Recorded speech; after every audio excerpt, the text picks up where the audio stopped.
ಅಂತ ಹೇಳಿ ಅದಕ್ಕೆ ಅಂತ ಒಂದು ಪ್ರಾಧಿಕಾರ ಕೂಡ ನಾವು ರಚನೆ ಮಾಡಿದ್ವಿ. ಈ ಒಂದು ವಸ್ತು ಪ್ರದರ್ಶನ ಪ್ರಾಧಿಕಾರ ದಸರಾದಿಂದ ಪ್ರಾರಂಭ ಆಗಿ 90 ದಿವಸಗಳ ಕಾಲ ಕೂಡ ವಸ್ತು ಪ್ರದರ್ಶನ ನಡೆಸುತ್ತೆ.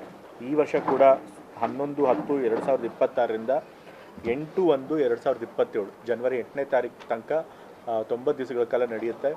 ಬೇಡಿಕೆ ಬಂದರೆ ಇನ್ನೂ ಕೂಡ ಮುಂದುವರಿಸ್ತೇವೆ.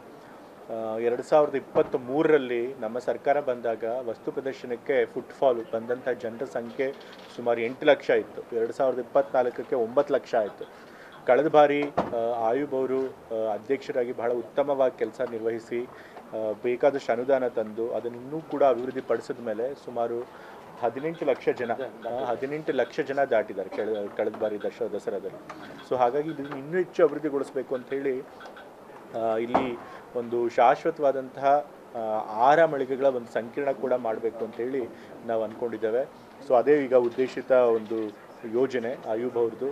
ಸೊ ಅದರಿಂದ ಬಹಳ ಅನುಕೂಲ ಆಗುತ್ತೆ. ಶಾಶ್ವತಕ್ಕೆ ಒಂದು ಫುಡ್ ಕೋರ್ಟ್ ಇದ್ದರೆ ಜನ ಇಯರ್ ಔಟ್ ಕೂಡ ಬರೋಕ್ಕಾಗುತ್ತೆ. ಯಾಕೆಂದರೆ ಎಲ್ಲೂ ಕೂಡ ಮೈಸೂರಿನಲ್ಲಿ ಒಂದು ವ್ಯವಸ್ಥಿತವಾದಂತಹ ಫುಡ್ ಸ್ಟ್ರೀಟ್ ಅಥವಾ ಫುಡ್ ಕೋರ್ಟ್ ಇಲ್ಲ. ಸೊ ಇದು ಮಾಡಿದರೆ ಜನರಿಗೆ ಅನುಕೂಲ ಆಗುತ್ತೆ. ಸೈಟ್ ಸಂಗೀತ ಕಾರಂಜಿ ಅಂತ ಹೇಳಿ ಹೋದ ವರ್ಷ ಮಾಡಿದ್ರು, ಅದು ಕೂಡ ಬಹಳಷ್ಟು ಜನರ ಮೆಚ್ಚುಗೆಯನ್ನು ಪಡೀತು. ಮತ್ತು ರಾಜೀವ್ ಗಾಂಧಿ ಡ್ರ್ಯಾಗನ್ ಪಾಂಡ್ ಅಂತ ಹೇಳಿದ್ರು, ಅದು 1-1.5 ಗಂಟೆ ಕಾಲ ಮನೋರಂಜನೆ ಕಾರ್ಯಕ್ರಮ ಅದರೊಳಗಿರುತ್ತೆ. ಲೇಸರ್ ಶೋ ಮತ್ತು ಡ್ರ್ಯಾಗನಿಂದ ಫೈರ್ ಬರುವಂಥದ್ದು, ಹಾಡುಗಳು, ಬೋಟಿಂಗು, ಅದು ಅಂತ ಹೇಳಿ 1-1.5 ಕಾಲ ಮನೋರಂಜನೆ ಕಾರ್ಯಕ್ರಮ ಇರುತ್ತೆ. ಸೊ ಇಷ್ಟನ್ನೆಲ್ಲ ಮಾಡಿದ್ದಾರೆ. ಮತ್ತು ಇಲ್ಲೆಲ್ಲ ಮೊದಲೇ ದಸರಾ ಎಕ್ಸಿಬಿಷನ್ ಗ್ರೌಂಡ್ನಲ್ಲಿ ಮೂಲಭೂತ ಸೌಕರ್ಯಗಳಿರಲ್ಲ, ಅವ್ರು ಬಂದ ಮೇಲೆ ರಸ್ತೆ ಪೇಮೆಂಟ್ ಎಲ್ಲ ಮಾಡಿದ್ದಾರೆ.